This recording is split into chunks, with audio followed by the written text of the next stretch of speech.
Nudged presents The Five Realms, The Gift of Dark Hollow by Kieran Larwood.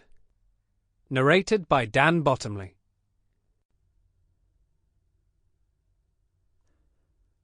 Prologue. He still dreams about them sometimes. Nightmares that leave him wide-eyed and gasping, with fears 60 years old pounding fresh through his blood. It is never the Gorm themselves, strangely enough.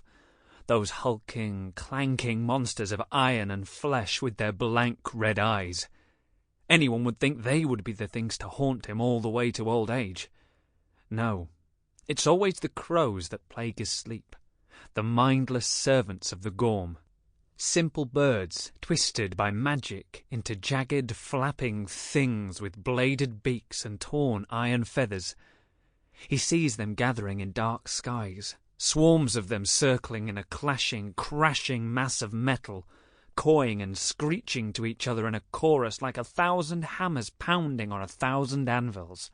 They wheel and spin, striking sparks off each other as their wings touch, and he stands, a small rabbit once again, staring up at them, praying they don't spot him alone and helpless on the wide open ground below.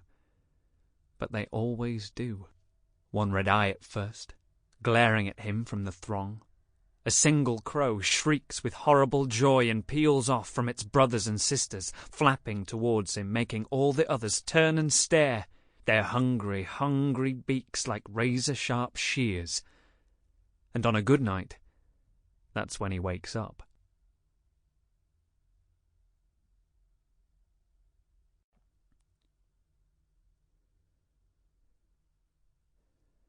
Chapter 1. Cuckoo.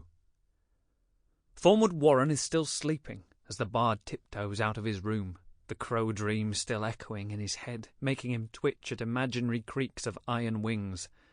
The long burrow is empty, but for the slumped shape of one lazy rabbit, snoring with his head on a table, an empty mead jug and a pool of dribble in front of him. The fire is quietly smouldering, giving the place a dim orange glow as the bard pads silently past. He wraps his cloak about him and heads up the draughty entrance tunnel. At the doorway, the usual guard, huge and annoying, is asleep at his post, blowing bubbles and twitching his ears as he dreams away to himself. Making a mental note to report him to Chief Hubert, the bard steps around him and opens one of the broad oak doors a crack, just enough to slip outside.